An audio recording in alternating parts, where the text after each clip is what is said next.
chào tất cả các bạn. Hôm nay Hà và các bạn cùng với thêm 2 bạn nhỏ nữa cùng tham gia một chương trình, đó là một quả dưa hấu thần kỳ. Và chúng ta bốc được gì ăn cái đấy nha các bạn. Thành phần tham gia hôm nay có mình, Hà và 2 bạn siêu nhân nữa. Một là siêu nhân khoai.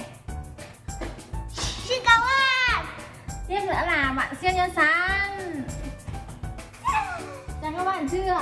Chào các bạn. Đây là bạn siêu nhân sắn, là bạn siêu nhân mới nha các bạn. Hôm nay thì bọn mình sẽ cùng tham gia trò chơi, đó là bốc được gì ăn, rút được gì ăn đấy. Nên là các bạn cùng chờ đón xem là ai sẽ là người may mắn và rút được những món đồ ngon hơn nha. Ok, và tiện cho cuộc thi thì bọn mình sẽ phải tháo mặt nạ ra. Wow. Rồi, ok. Tiếp theo, đây, đinh đinh đeng. Và bây giờ chúng ta sẽ bàn tù tì xem là ai là người rút trước. Ok. One, two, three, ra cái gì, ra cái này. Chưa được. One, two, three, ra cái gì, ra cái này. Ok, Sắn là người thắng rồi. Sắn rút trước đi. Rút được gì ăn đấy nha. Wow, một quả mật ngon quá. Sắn may quá, thôi ăn đi.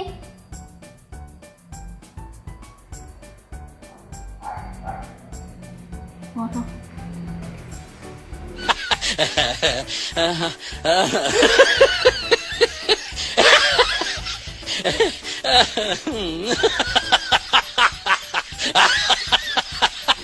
Ngon ba. Đúng rồi. Mình gặp ngay. One, two, three, ra cái gì, ra cái này. Yeah. One, two, three, ra cái gì, ra cái này. Yeah. Wow. Một quả trứng, trong này có cả quả trứng nữa. Cho lâu. Và đến là lượt mình nha. Tanh tanh tanh tanh. Mình đã được một miếng dưa. Ngon quá. Mình ẩn tiếp nha. Đến lượt Sắn đi, xong bây giờ không ẩn, đến lượt Sắn rồi. Wow, Sắn đỏ thế, được miếng dưa hấu này. Trái Này ấy. này. Này, tâm à. Thấy chưa?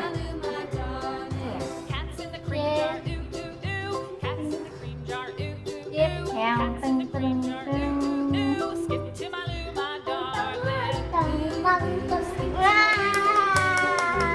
Đây là hạn vít, rồi cho các bạn xem hạn vít xem nó ngon.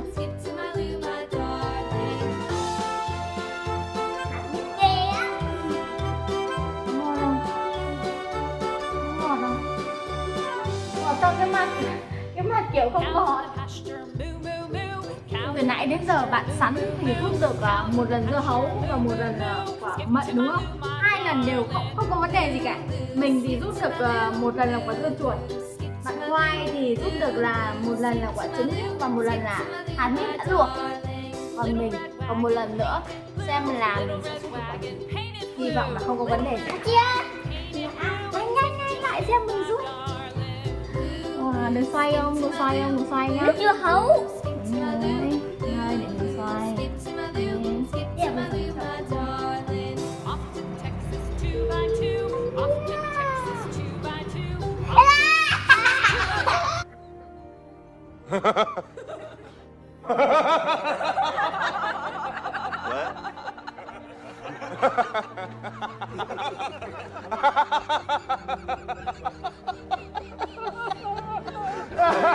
Ai chơi kiểu không có gì này mình ăn làm sao?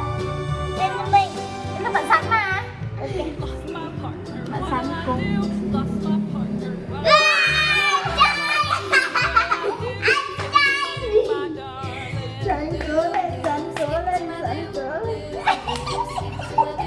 Phải vào vào miệng đi chứ. Không biết. Sắn bỏ vào miệng đi. Sắn bỏ đi. Bỏ vào đi. Thử bỏ xem có được không?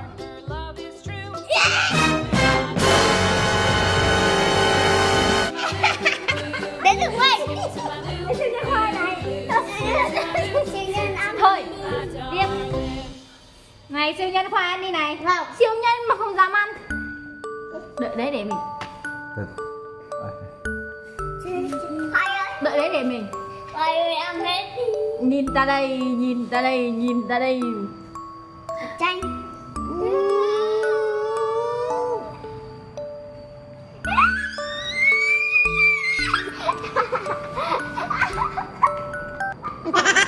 Giỏi đó. Chua chưa? Rồi chứ. Không chơi đâu. Bây giờ bạn Khoai mà bắt được quả chanh, bạn Khoai thử ăn thử xem. Chưa chuột. Chê. Cho các bạn thấy có phải quả dưa chuột không hay quả chanh đấy. Chưa chuột. Đấy, bạn Khoai lại bác quả dưa chuột.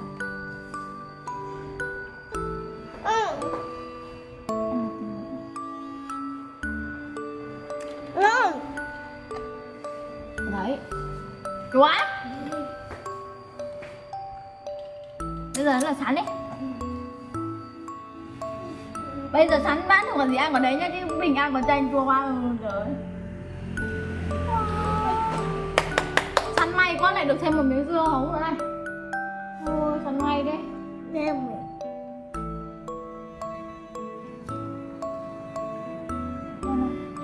Ngon không? Siêu nhân. Ăn dưa hấu có ngon không? Ngon ra. Để mình. Ngon mà cái mặt này thế. Đấy bạn Khoai.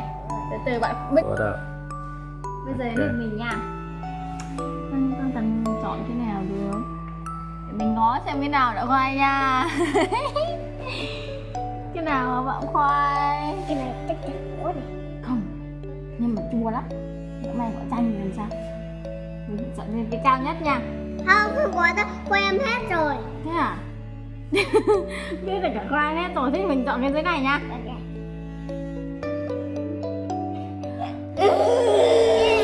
Không sao, mày còn bận. Yeah. Nhưng mà Không bị gì. Đây. Ok. Đây nha các bạn. Mình đã rút được quả mận nha, không phải quả chanh nha. mất.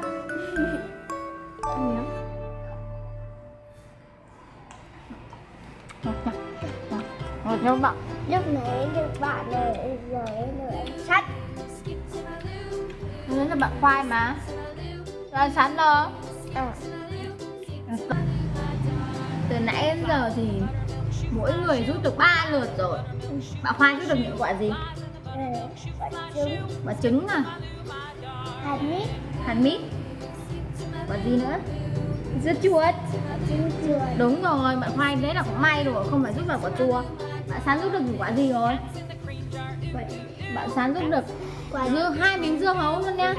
2 miếng dưa hấu. Với cả một quả chanh. Đúng rồi, với là một quả chanh chua nhưng mà Sán không thể ăn nổi luôn. Mình ăn phụ Sán mà chua lắm các bạn ạ, quả chanh chua lắm.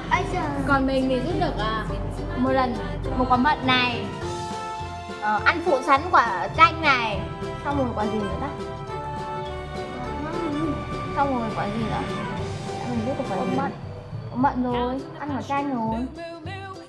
À, mình rút được 2 lần quả mận, đúng rồi các bạn ạ. Mình rút được 2 lần quả mận, quả chanh nữa, quả chanh chua nữa. Ui, chua lắm. Nghĩ đến quả chanh rồi, chua lắm. Bây giờ còn có 3 cái cuối cùng thôi hai bạn ạ, đúng không? Còn có 3 cái cuối cùng thôi. Thì bây giờ mỗi người sẽ rút một cái nha. Ok. Ok, đến lượt Khoai đầu tiên. Wow, hạt mít, không phải quả chanh rồi. Khoai đã rút được hạt mít.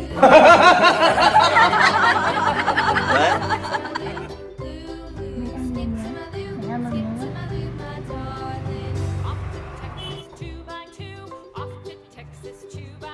Ngon không? Ngon lắm à? Ok. Và bây giờ sẽ đến lượt mình nha. Sán, lại nhìn đây. À, bây giờ đến lượt Sán mà. Sán rút đi.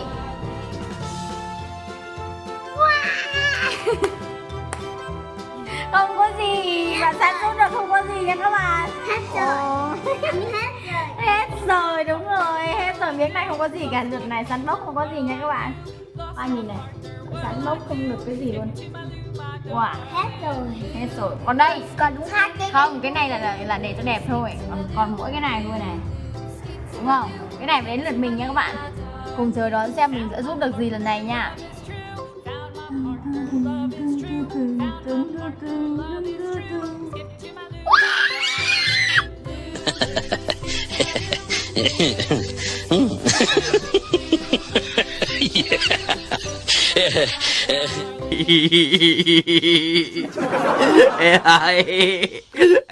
Quả chanh ăn chưa lắm. Quả chanh. Mình không ăn quả chanh đâu. Bạn nào phụ mình cho mỗi người nếm một miếng. Khoai thử nếm xem nào. Thử nếm mà.